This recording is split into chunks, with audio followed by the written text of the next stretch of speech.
¿cómo están? Vamos a una clase más de Levítico. Qué bueno que me acompañen. Hoy nos toca la clase número 9 y tiene que ver con el capítulo 11 de Levítico, aunque la sección que vamos a examinar es del 11 hasta el 15, pero vamos a concentrarnos hoy día, por supuesto, en las leyes dietéticas que están en el capítulo 11 de Levítico. Entonces, si tienes tu Biblia, por favor, ábrela ahí porque vamos a estar mirando varios textos. Pero comencemos con una pequeña introducción. ¿Conoces alguna ley dietética de los judíos? Yo me imagino que sí, ¿no es cierto? Que no comen chancho y tantas otras cosas.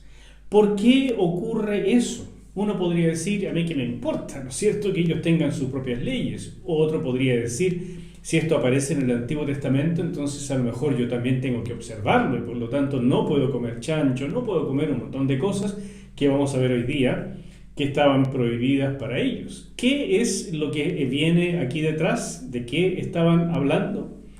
De eso nos vamos a preocupar en esta clase. La sección del capítulo 11 hasta el 15 trata con el problema de la impureza, más bien, o de la contaminación en distintas áreas de la vida.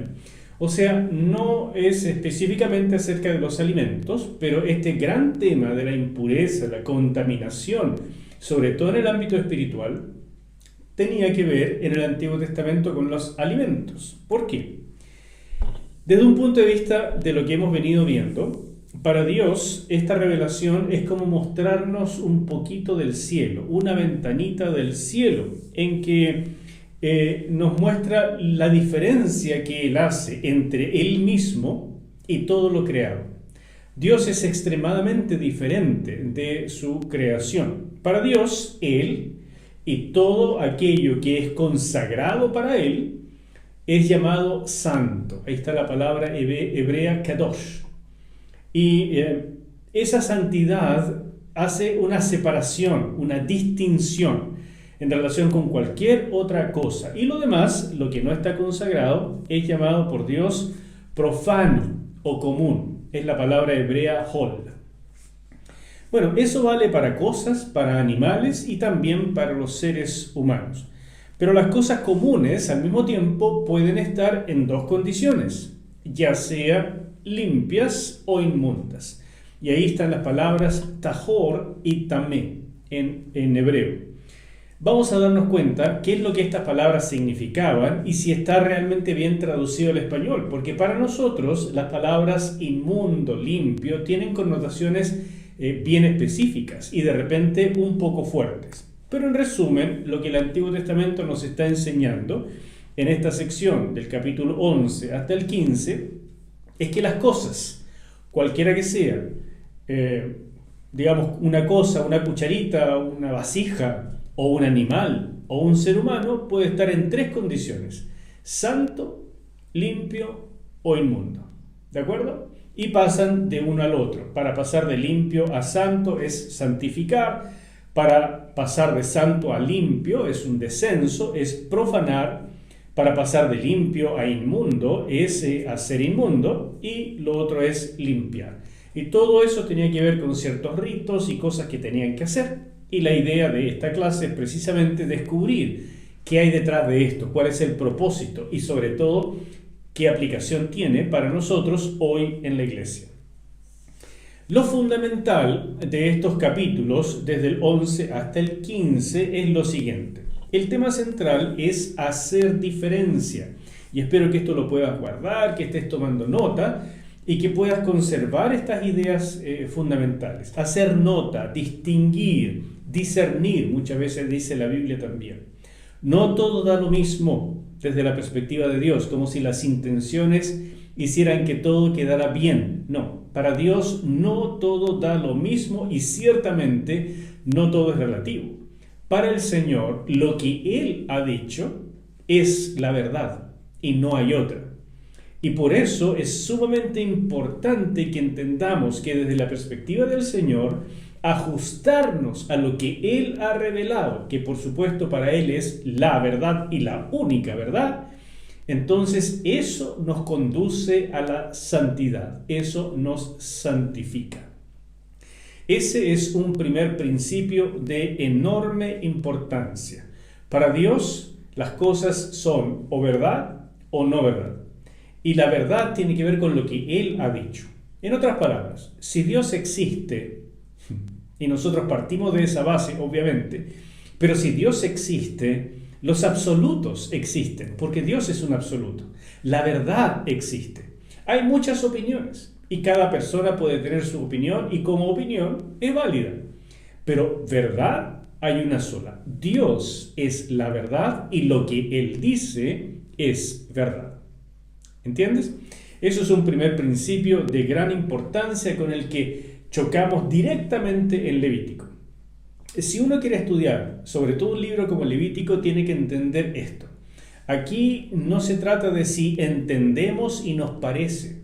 Se trata de lo que Dios ha revelado. Por supuesto podemos poner en duda eso, por supuesto podemos decir yo no lo creo, yo ni siquiera creo que Dios existe. Esa es la libertad de cada ser humano. Pero si uno se define como creyente, o sea, que el Señor existe, que el Señor se ha revelado a través de muchas maneras, especialmente en su palabra y de manera final y maravillosa en la encarnación de su Hijo Jesucristo, si uno cree eso, entonces lo que Dios ha dicho es absoluto para nosotros, es ley para nosotros, no una opción más entre otras, no una opinión. Un segundo principio es que el Señor espera que nosotros hagamos diferencia en las cosas y también hagamos una diferencia en el mundo. Si Él hace diferencia y no considera iguales a los que son de Él, o sea, a los creyentes, a sus hijos, versus los que no son de Él, Él espera que nosotros también hagamos diferencia. Y para su pueblo en el Antiguo Testamento, parte de esa rutina de hacer diferencia en el mundo se concentró en la alimentación, en la manera en que iban a escoger sus alimentos y lo que eso podría significar como testimonio al resto de las personas. Y otro principio de gran importancia y que vamos a ver acá es que la impureza es contagiosa, mientras la santidad no. Eso es curioso, es algo que no lo entiende uno de buenas a primera, pero es parte de la revelación. Y esto es un principio. Porque no es solamente algo así como del Antiguo Testamento, es también un asunto espiritual que vale en el Nuevo Testamento. La impureza, juntarnos con gente que vive en una condición inaceptable para Dios, hacer cosas, ver cosas, beber cosas, comer cosas que son inaceptables para Dios, nos lleva a una condición de impureza, y esa impureza contagia a otros, y otros que están en esa condición nos pueden contagiar a nosotros. ¿Cómo? Simplemente en el Antiguo Testamento por el contacto físico. En el mundo actual, donde las cosas han cambiado mucho, como vamos a ver porque estamos en otro pacto, ese contagio también existe, pero en términos espirituales, no así por el contacto físico. ¿Ok? Vamos a aplicar, porque yo sé que esto es nuevo y es no lo que estamos pensando constantemente y no lo que escuchamos constantemente en la iglesia, donde se nos predica frecuentemente el Nuevo Testamento y no mucho más. Entonces tenemos que aprender que vienen conceptos, principios, enseñanzas muy relevantes para nuestra vida espiritual del Antiguo Testamento, que en el mundo hebreo del siglo I en el que estuvo nuestro Señor eran cosas que se conocían y se daban por sentado. En ese ambiente vivió y creció nuestro Señor, enseñó y por supuesto a partir de eso son sus enseñanzas. De manera que si queremos entender bien lo que Él nos dijo, lo que aparece en los Evangelios, tenemos que primero entender lo que aparece en libros como Levítico. Apliquemos entonces. Voy a leer esto. En el presente, el tema de la contaminación espiritual también ocurre, pero la solución se resume en la cruz. Después de la muerte de Jesús en la cruz, los rituales levíticos para purificación y santificación quedaron obsoletos, pero sigue siendo un imperativo para los cristianos vivir en pureza. Eso es obvio. Y sin pecado, evitando todo lo que contamine su cuerpo y su vida espiritual, y buscando la santidad para presentarse ante el Señor. El autor de Hebreos lo resume de esta manera, en Hebreos 12:14. Procuren vivir en paz con todos y en santidad, sin la cual Sin la santidad nadie verá al Señor. Es el mismo concepto que la gente de la época de Levítico. Sin estar en una condición de santidad, en la limpieza suficiente y apuntando hacia la santidad, no trates de presentarte ante el Señor en el santuario, digamos, donde era la morada del Señor. No lo intentes, porque te puede pasar algo como le ocurrió a Nadab y Abiú, como vimos en el capítulo 10 de Levítico. ¿No es cierto? Ese es el punto. Se necesita una condición adecuada para estar en la presencia de Dios, y el autor de Hebreos recoge esta enseñanza de manera muy natural y nos la regresa. Pero al mismo tiempo, y otra aplicación, es que en el sacrificio de nuestro Señor Jesús se resume para el presente claramente toda la provisión necesaria. No hay otra cosa, no hay que hacer sacrificios, no hay que ir de una manera especial, no hay que presentarse, no hay que hacer abluciones, no hay que rociarse con sangre, nada de eso. En el sacrificio de Jesús se resume toda la provisión necesaria para obtener por fe una vida limpia y retomar la comunión cuando la hemos perdido. Pero, esto es importante, este pero es muy importante. Ese sacrificio no se aplica, el de Jesús, no se aplica automáticamente ni para siempre en los creyentes. Escúchame esto.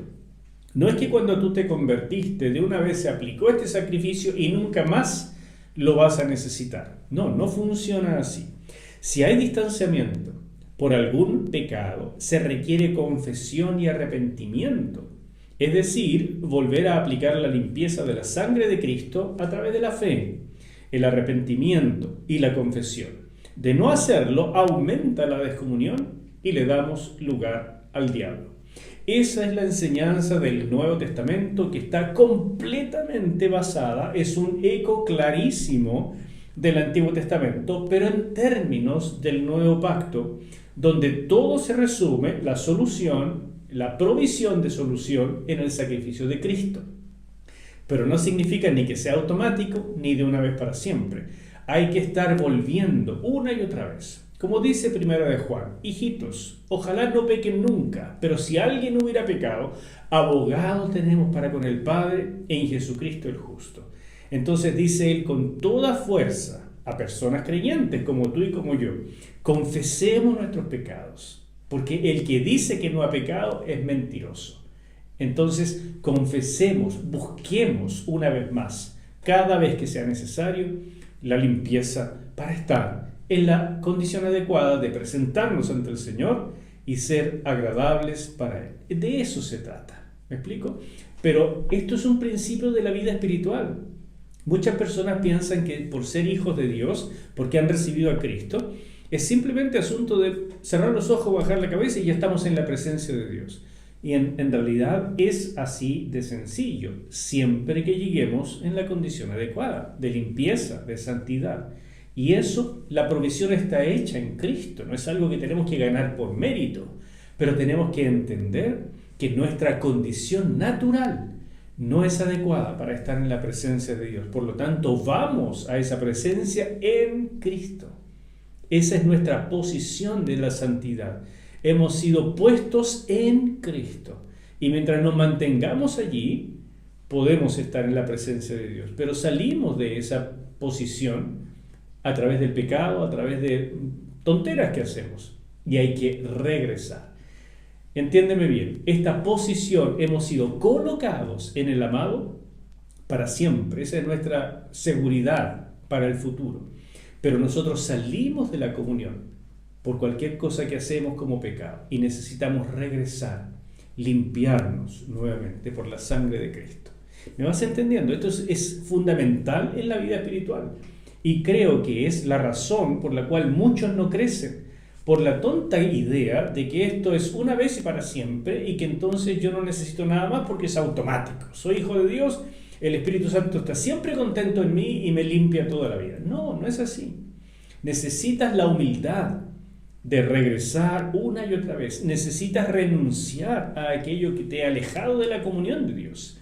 Y necesitas, por supuesto, renunciar a la influencia que el enemigo hubiera ganado en tu vida a causa de estos pecados o de este acercamiento a lo indebido.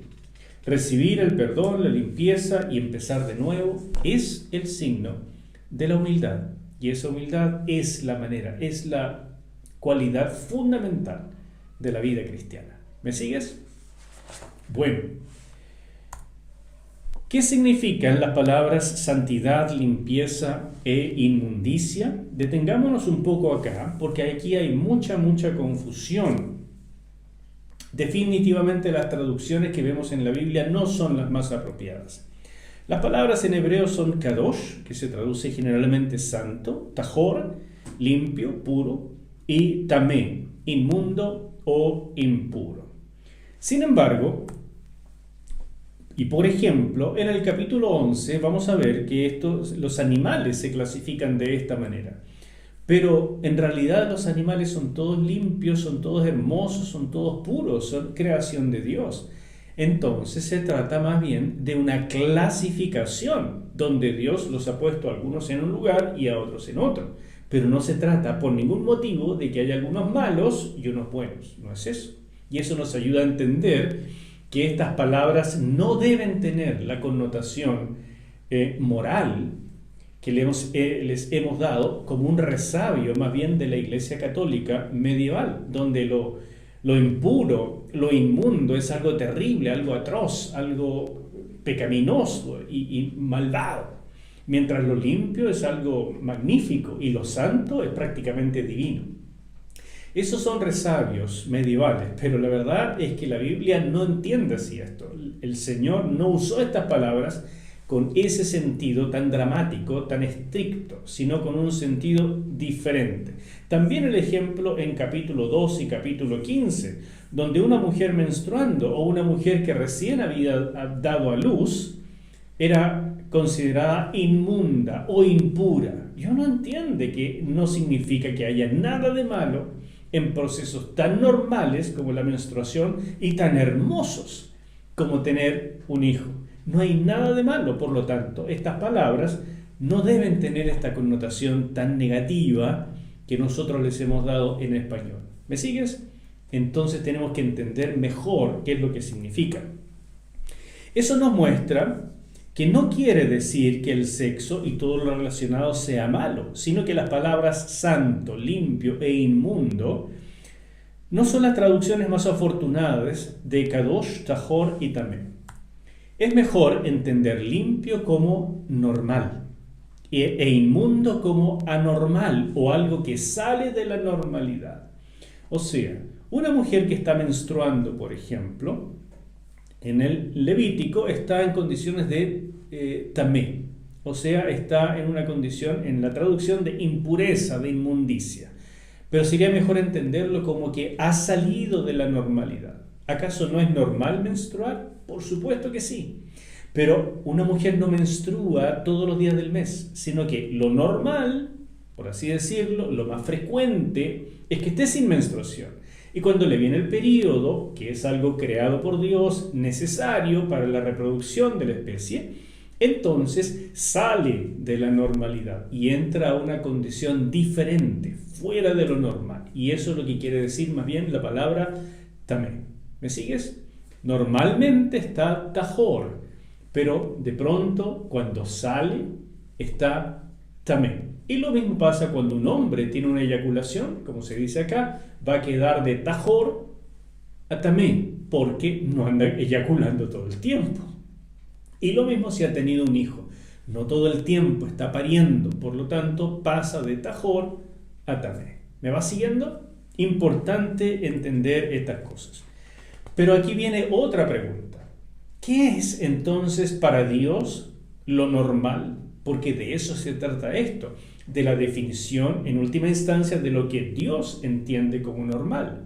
Desde nuestra perspectiva, normal tiene que ver con la curva de Gauss, no quiero meterme ahora en estadística y cosas así, pero esta campana de Gauss, donde la mayor cantidad de la población actúa o responde de cierta manera. Esa campana, la parte más probable, digamos, arriba del 95%, es lo que se considera, por así decir, el promedio, la condición normal. ¿Ok? Más o menos así funcionan las estadísticas y no voy a profundizar. Perdonen lo grueso de esto si ustedes entienden de matemática, pero así entendemos, así funciona la medicina, así funcionan los estudios de laboratorio. Todo es tabular y empezar a darnos cuenta qué será lo normal, lo más frecuente. Pero para el Señor aquí hay algo un poco diferente. La definición que vamos a adoptar acá como lo normal, lo que Dios ha dicho es esta. En primer lugar, el diseño divino mayoritario, lo que se ajusta a la mayor parte de la población. Y en ese sentido es parecido a lo que descubrió Gauss, porque Gauss no hizo otra cosa que descubrir algo que Dios creó en la naturaleza. Que todo, según Gauss, en la teoría o la ley de los grandes números, todo va atendiendo a esta distribución normal, esta distribución de campana. Todo tiende a un promedio, ¿no es cierto?, a esta forma de campana. Eso lo descubrió porque Dios lo hizo así. Pero es una ley que en matemáticas se conoce y se aprecia mucho en estadísticas. Pero en segundo lugar, y más importante que lo primero, lo normal es lo que Dios dice que es normal. O sea, aquí hay una imposición de verdad, es una imposición divina. Yo creé las cosas, yo digo lo que es normal y lo que es anormal.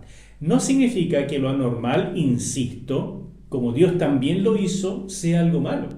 Significa que sale de lo que Dios cataloga como el principio rector. ¿Me va siguiendo? Y eso para nosotros, sobre todo en esta etapa de la humanidad, es un choque directo contra la voluntad humana que siempre quiere aprender, juzgar, entender y después sí me interesa aceptar. Bueno, eso es una persona más o menos racional, aunque muchos dicen que son así y la verdad es que aceptan cada cosa sin ningún fundamento. Pero bueno, suponiendo que el ser humano en esta época de la historia humana es así, aún eso tiene que someterse a la existencia, a la verdad, a los absolutos de Dios. Lo que el Señor ha dicho, eso es. Y cualquier otra cosa que Él ha dicho que se desajusta a eso, nosotros decimos, amén, Señor, como tú digas, porque tú lo hiciste. Y esto, mis hermanos, choca, yo sé, con los principios actuales, a lo mejor te está chocando, y es un desafío a tu fe.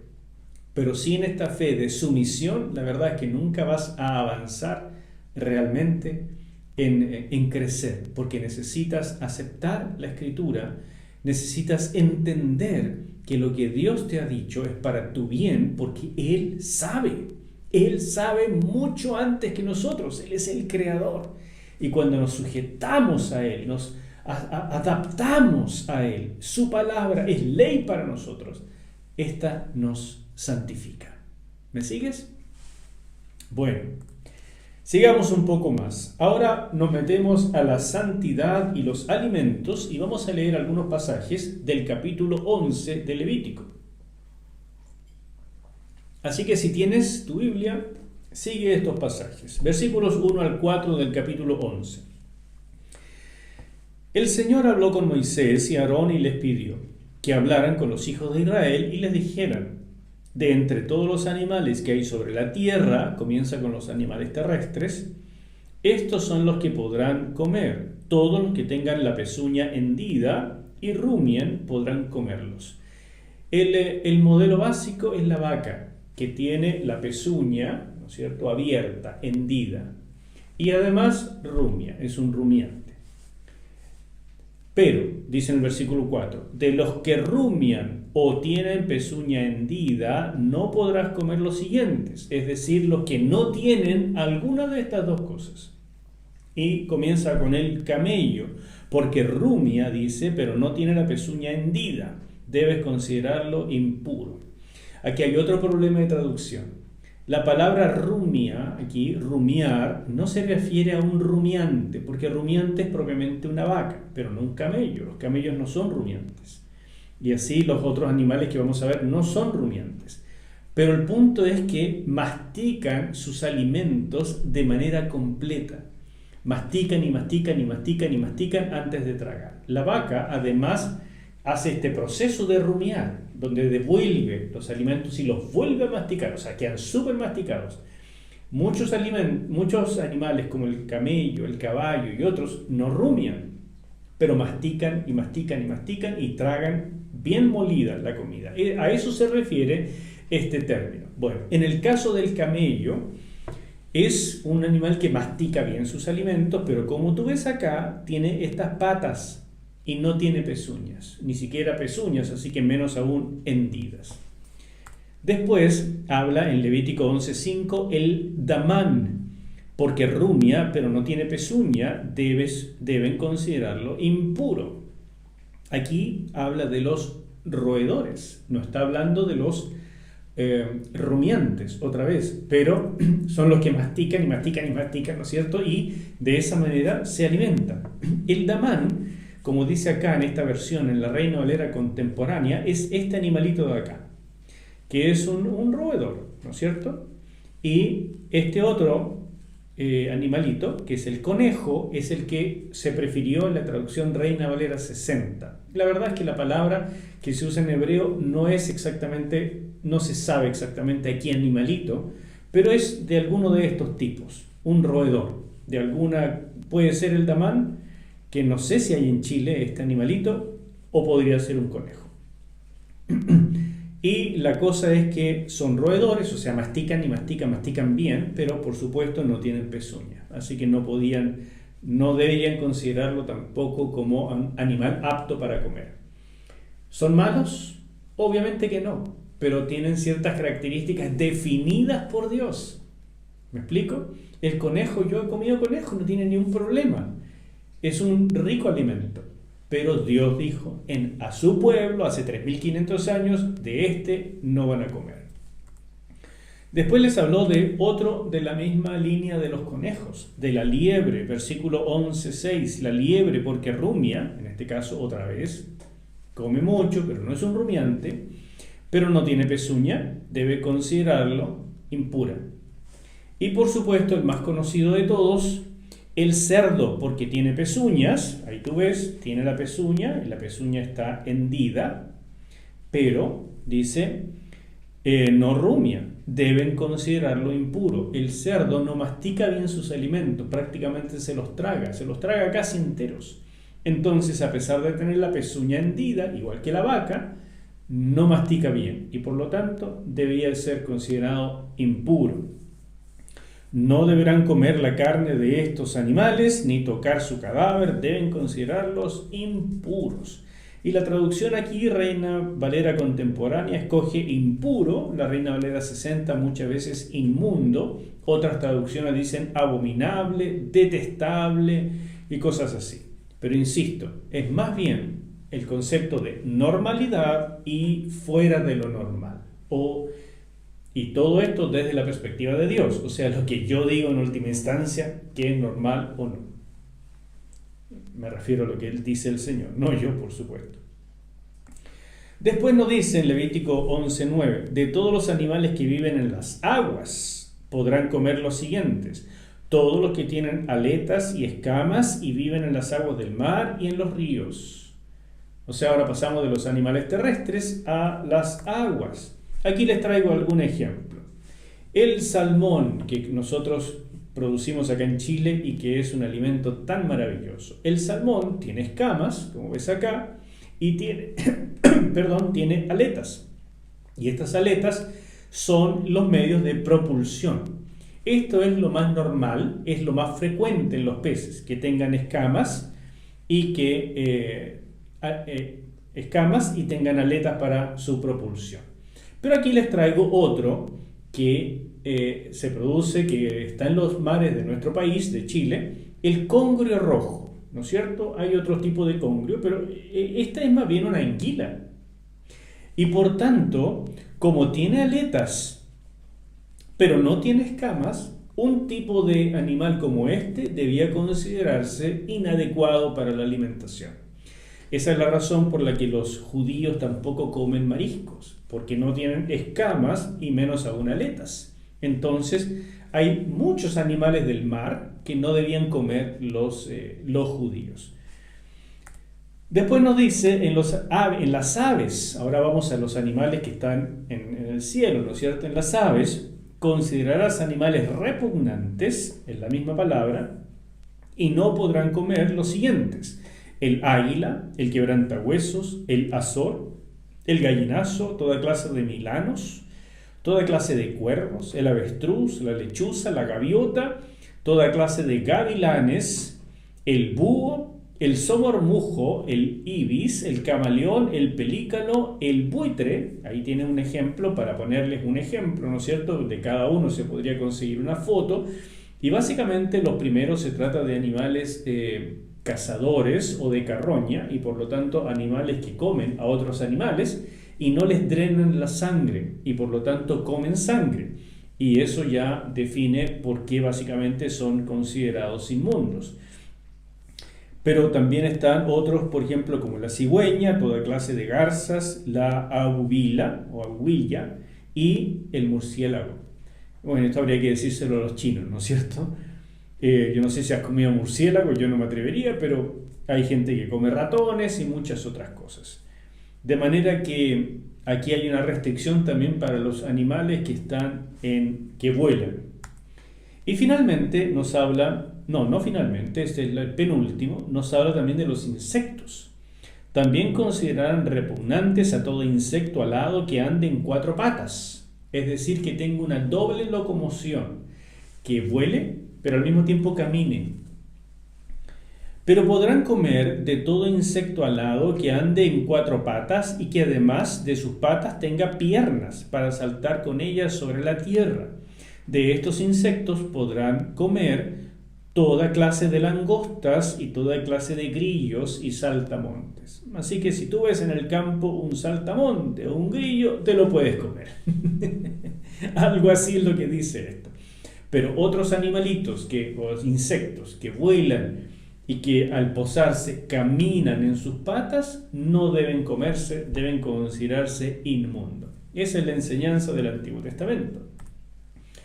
Y finalmente, de los animales que se arrastran sobre la tierra. Y uno empieza pensando al tiro en reptiles. Pero no solamente eso, aquí está la clasificación básicamente de los que tienen las patitas cortitas, como que su locomoción está indefinida, porque la patita es tan cortita que como que arrastran la panza, ¿no es cierto? Por ejemplo, aquí está la comadreja. Y la comadreja es un mamífero, no es un reptil, pero tiene la patita tan cortita que cuando anda, ¿no es cierto?, casi parece una culebra moviéndose, porque como que arrastra la pancita. El ratón tampoco, es la misma característica. Toda clase de ranas, el erizo, el cocodrilo, ahí vamos ya con reptiles, el lagarto, la lagartija, el camaleón, y por supuesto los judíos entendieron que básicamente son todos los reptiles, especialmente las culebras, aunque aquí la lista termina con estos animales. ¿Me va siguiendo? Esto es lo que en el Antiguo Testamento se hablaba acerca de estos animales. Pero ¿qué es lo que quería decir con todo esto? Antes de llegar a eso, el capítulo 11 termina con este resumen de enseñanza que, a decir verdad, es lo que en el fondo Dios quería. Dice: yo soy el Señor su Dios. Por lo tanto, ustedes se santificarán y serán santos porque yo soy santo. Fíjate, esto es una orden. Yo soy así, ustedes tienen que imitarme a mí. Y lo que yo les digo es la verdad y esto los santifica. Así es que, si yo les he dado una orden, no me vengan siquiera a preguntar si hay que hacerlo o no. Háganlo. Eso es obediencia, eso es fe puesta en acción. Eso en el Antiguo Testamento significaba respetar estas leyes. Y si no hubiera habido un cambio, como vamos a ver, evidentemente nosotros tendríamos que seguir obedeciendo estas leyes, porque son palabra de Dios. Pero ese cambio sí ocurrió. Se los voy a contar en un momento más. Dice: así que no se contaminen con ninguno de los animales que se arrastran por la tierra. Yo soy el Señor. Yo los he sacado de Egipto para ser su Dios. Así que ustedes deben ser santos porque yo soy santo. Esta es la ley acerca de las bestias, de las aves y de todo ser vivo que se mueve en las aguas y de todo animal que se arrastra por la tierra, para establecer la diferencia. ¿Se acuerdan que les dije que este es el gran tema? Hacer diferencia entre lo puro y lo impuro, y entre los animales que se pueden comer y los que no se pueden comer. El tema es hacer diferencia entre lo puro y lo impuro, entre lo tajor y lo tamé, para llegar de estas condiciones que son parte de la vida común al estado de santidad que es el que Dios quiere para estar con Él. Entonces, eso incluye la alimentación, pero este es solamente un ejemplo, porque vamos a ver en los capítulos 12 al 15 que hay muchas otras situaciones también. Entonces, viendo todo esto, ¿a qué se refiere en última instancia esto que el Señor quería enseñar? Pues bien, el sentido principal de estas leyes era dar a Israel su distintivo especial entre las demás naciones de la tierra de Canaán. Recordemos que Israel va peregrinando hacia Canaán y están siendo preparados por esta revelación para la conquista de Canaán, para habitar allí y convivir con muchas naciones alrededor y por supuesto con algunos cananeos que inevitablemente iban a quedar viviendo entre ellos. Por tanto, Dios puso todas estas trabas para que no se desarrollaran lazos de comunión con sus vecinos al no poder compartir siquiera los alimentos o las bebidas. Las amistades se desarrollan, evidentemente, compartiendo la comida. Hasta hoy, por supuesto. Y si tú no puedes compartir la comida con alguien, nunca se va a desarrollar completamente esta comunión de estar en la mesa y compartir los alimentos y chocar los vasos y decir, somos amigos. Nunca se va a desarrollar. Y Dios puso estas trabas, en primer lugar, para separar a su pueblo de sus vecinos paganos. Y al separarlos, que no pudieran tener comunión natural, que entonces Israel se santificara. El método de evangelismo del Antiguo Testamento era que los pueblos vieran que Israel era un pueblo diferente, que su Dios habitaba en medio de ellos, que ellos vivían en función de su Dios, obedecían sus leyes y por tanto Dios los protegía, Dios les proveía, tenían todo lo necesario y por tanto los demás pueblos debían querer ser como Israel.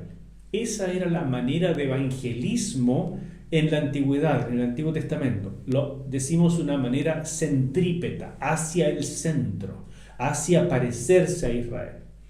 Pero después de la venida de Cristo, Él dice todo lo contrario. Ahora yo quiero que vayan a las naciones. Es una misión centrífuga, hacia afuera. Vayan a todos los pueblos y hagan discípulos en todas las naciones, hasta que yo vuelva. Y yo estoy con ustedes todos los días hasta mi regreso. Entonces, hay un cambio de época muy, muy importante que tenemos que tener en cuenta. Pero aquí ya vemos los principios fundamentales de la espiritualidad del Antiguo y del Nuevo Testamento. Y es nuestro deber conocerlo y tomarlo muy, muy en cuenta. Otros principios, aparte de esto de hacer separación y que se han propuesto, por supuesto, porque todo el mundo trata de entender en el fondo por qué Dios prohibió estos alimentos.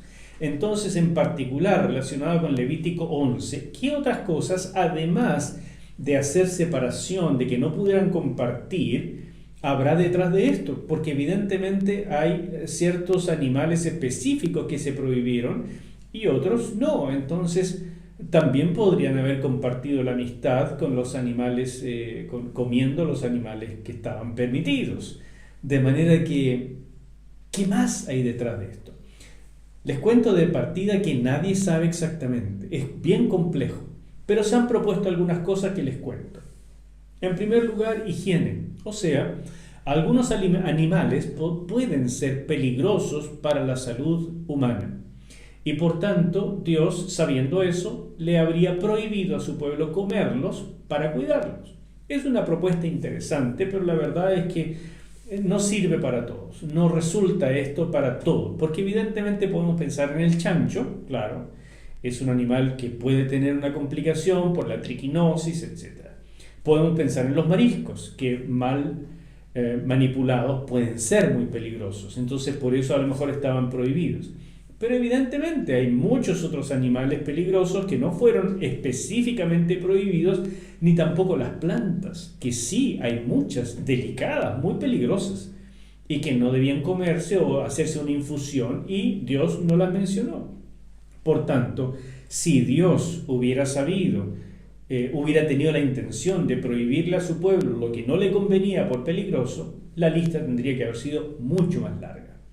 Por otra parte, cuando el Señor Jesús más adelante dijo que todos los alimentos de ahí en adelante eran aptos para la alimentación y que no debíamos hacer diferencia, evidentemente se habría equivocado. Si la intención de Dios era la higiene, era cuidar la salud de su pueblo, entonces Jesús jamás debió haber dicho, ahora pueden comer de todo. ¿Se dan cuenta? Aquí hay algo que no cuadra. Jesús declaró limpios los alimentos porque, como dije, la misión iba a ser centrífuga, hacia afuera, y por tanto los discípulos, que originalmente eran judíos, tenían que acostumbrarse a poder comer con los no judíos sin hacer este tema de yo no puedo esto, tampoco esto, discúlpeme, no puedo entrar a tu casa porque tú estás inmundo, eres un gentil y la payasada. No. Tenían que cortar eso.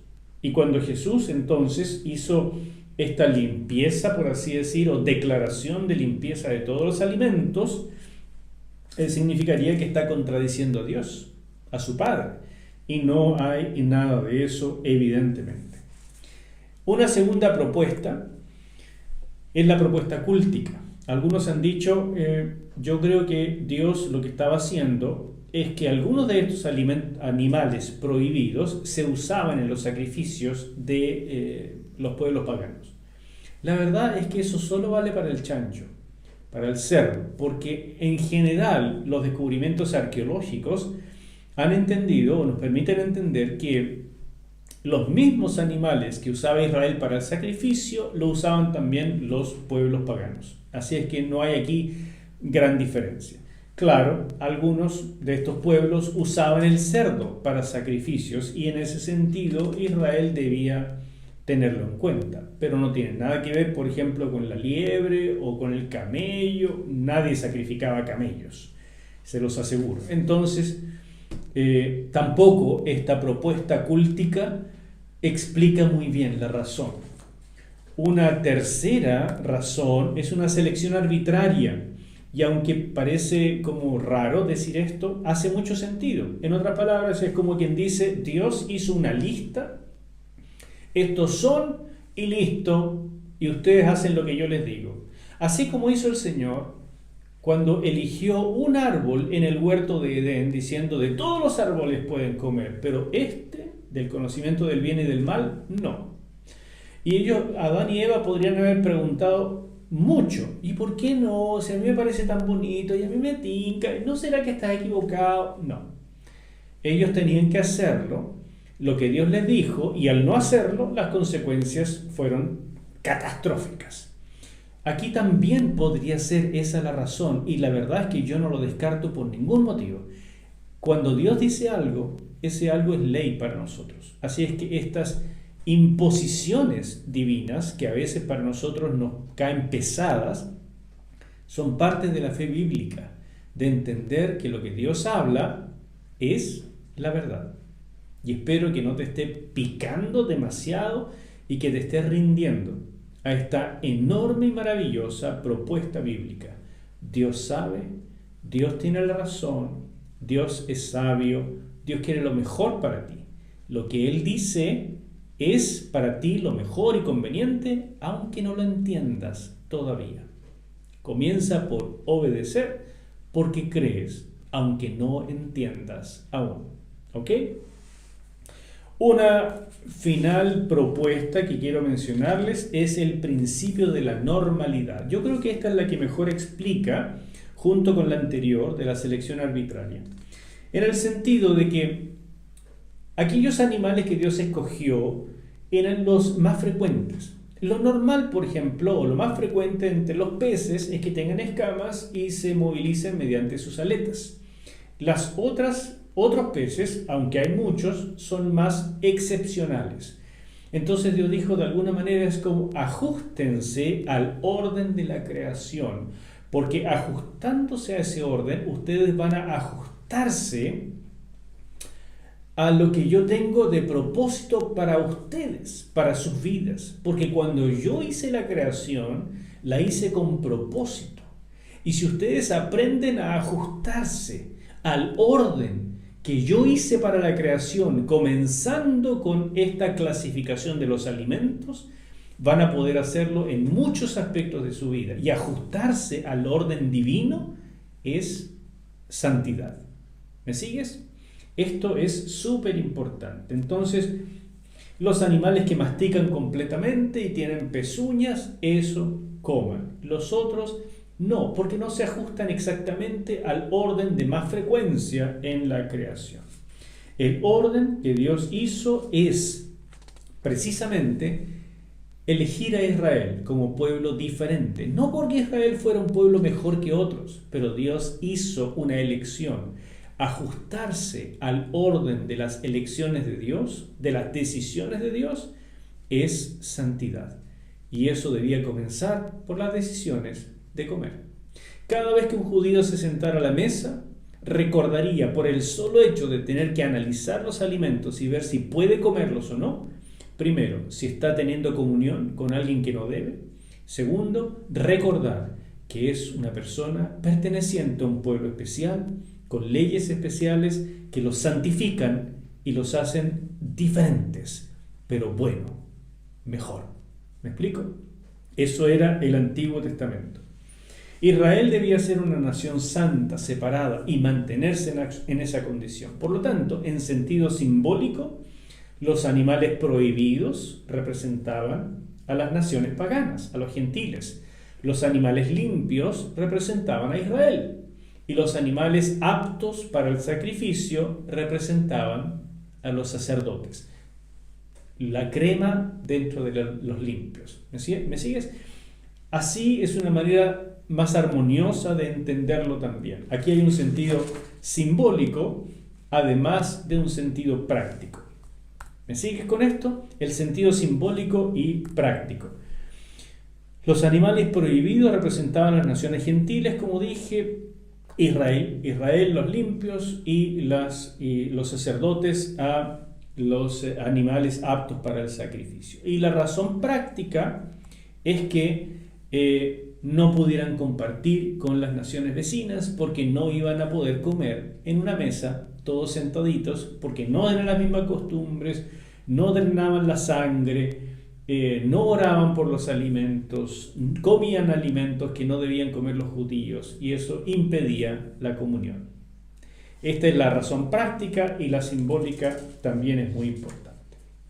¿Cómo estamos hasta ahora? ¿Muy difícil?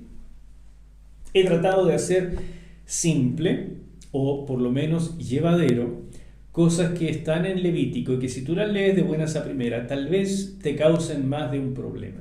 Yo espero que con estas simples explicaciones sea algo más fácil, más digerible y entiendas que son principios que Dios quería que asimilara los hijos de Él en todas las épocas, no solamente en el Antiguo Testamento, sino también nosotros hoy. Pero entonces ahora nos queda la última pregunta.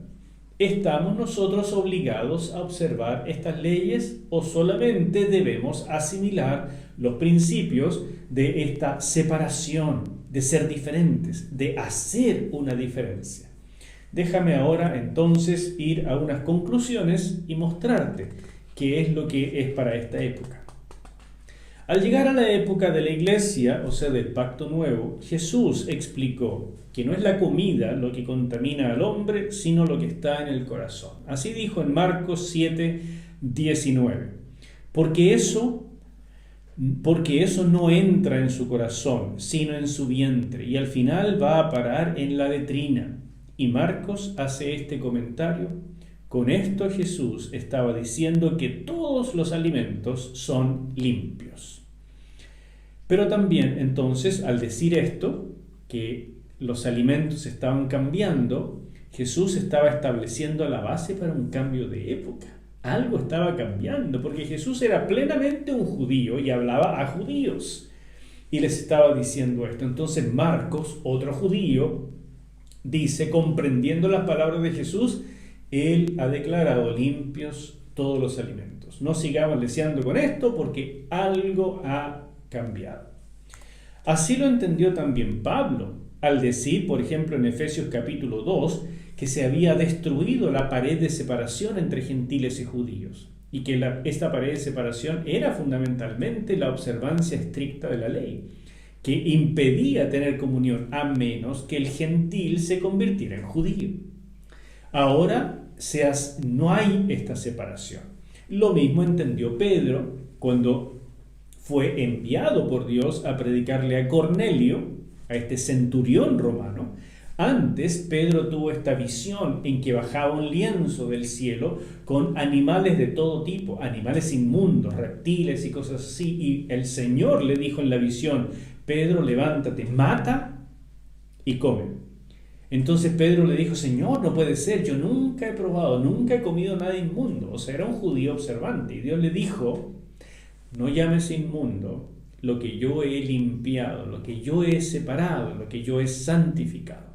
Y se refería, por supuesto, a que él tenía que ir a predicarle a Cornelio, y este gentil iba a ser agregado a la iglesia. Por tanto, la época había cambiado. En el pacto nuevo no hacemos separación. En el pacto nuevo nosotros vamos a los que los judíos consideraban inmundos, y vamos y los traemos a la iglesia y compartimos con ellos. De hecho, yo soy un gentil, no soy un judío. ¿Y por qué puedo ser un hijo de Dios? ¿Por qué puedo ser un seguidor de Jesucristo, el Mesías de Israel? Porque Él ha cambiado esta época. No necesito convertirme en judío para ser un seguidor de Cristo.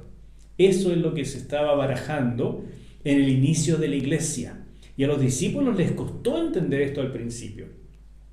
Pero después lo entendieron y lo fueron enseñando con claridad, tanto Pedro como Pablo y por supuesto los demás.